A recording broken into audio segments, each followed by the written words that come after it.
guys, welcome to the video report of round 7 of the European Youth Chess Championships in Mamaia. We're getting close to the end of the tournament, so it's getting pretty interesting to see who is still in the race for a medal, even the title. And we have a few players who are in the race. The most prominent one is Lucas van Verest. He's playing the under 16 and he has 6 out of 7. He won his game yesterday in just a little over 150 moves. So he played for many hours and did manage to win a queen endgame. Pretty impressive. So he's the sole leader at the moment, and one of the people with half a point behind him is Liam, who is also playing the under 16 with 5.5 points out of 7. So that's going to be pretty interesting how that's going to develop. And also Eelke de Boer managed to win his game yesterday in the under 14, pretty unexpectedly, because in case you've seen his game, his position was a bit shaky, but he survived and somehow won the game. But we'll have a look at that later on in this video report.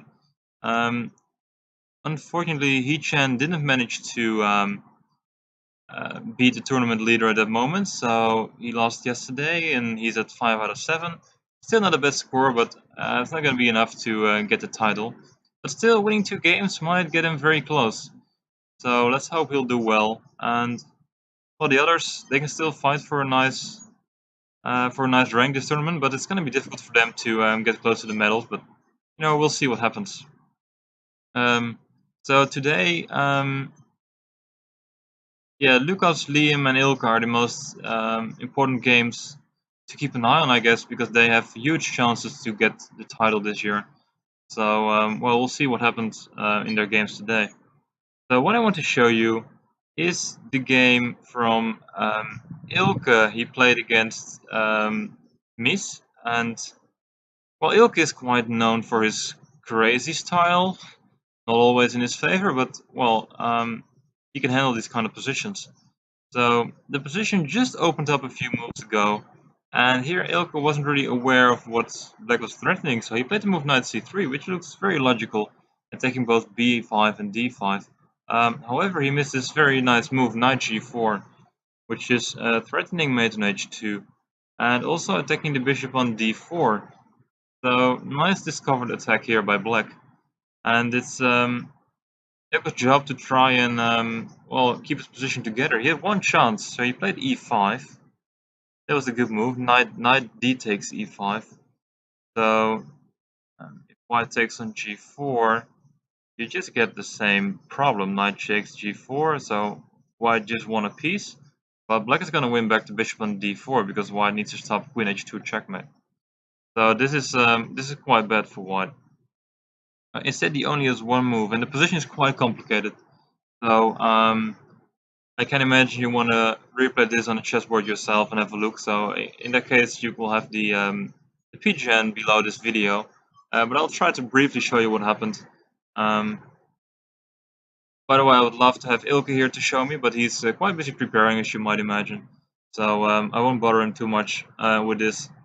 So I'll try to explain it to you. You should have taken on g6, and the idea is that if black takes back, you have your d4 bishop defended. Yeah, so now this whole discovered attack with the possible knight g4 is only threatening queen h2 checkmate, and no more bishop takes d4. So you can take on g4, knight takes g4. You can take on f8, rook takes, bishop takes f8. And you go knight f3. Now you got h2 defended. And I mean, the position is still interesting, but at least white is not losing. And that's quite a big improvement over the game. Because in the game, he simply misses bishop takes g6 idea. He didn't really see it. So he went for queen f4. And now things are getting really complicated. So black took on f3 with the knight. Threatening to take the queen on f4, so you have to take with the rook. Now bishop takes d4, queen takes d4, now black gets a chance to play queen h2. No checkmate, but still pretty annoying for white. Now king f1, queen takes h4, a very clever move. Attacks the knight, also threatens to go.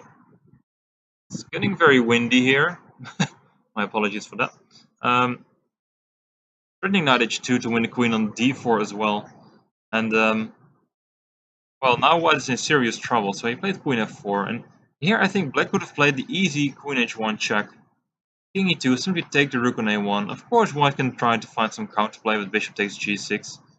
But if you just found the move f6, which is a very strong move, the white attack is not that special, to be honest. Let's say you take the pawn on h5, black can give a check on b2, the king goes to e1, and now just a simple move rook a8, rook is under attack. But now you have some checkmate ideas for rook a1. And white has some pieces near the black king, but it's just simply not enough to create any serious threats at the moment. So that was a good opportunity for black to go queen h1 here. Instead he went for knight h2, and he grabbed some material, king e2, knight takes, king takes.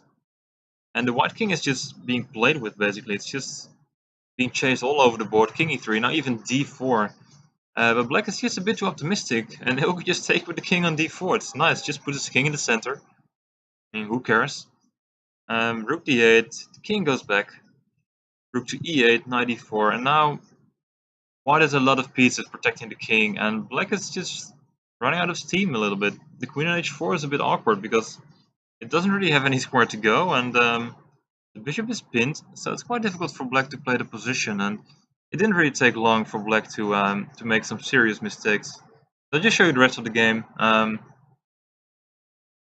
Bishop takes b5, he took an e4, knight takes. Now the black queen can finally move. Queen e7, rook a6, king g7, bishop c4. And here black made a huge mistake. He played rook e8, and now I think he missed rook e6, which is a very easy move to defend all threats on the e-file. Queen e7 check, knight c5, queen a3, knight d3, rook d8, and now the black king is going to be the main target, king h6. He just simply takes a rook, f4, and now it's quite nice, it fits the game. Final move, king takes f4, and black's decided to resign the game because he's down a lot of material, and queen h8 checkmate is a major threat. So, completely crazy game. But Eelke managed to outplay his opponent. Well, outplay might not be the best word, but he was simply better in the complicated part of the game.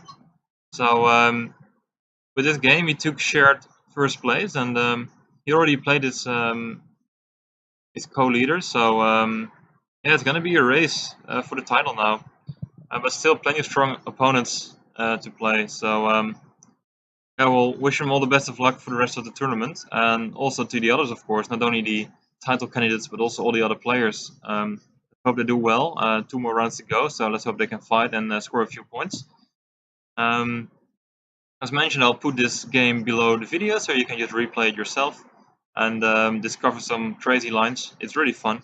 But yeah, so far, round 7.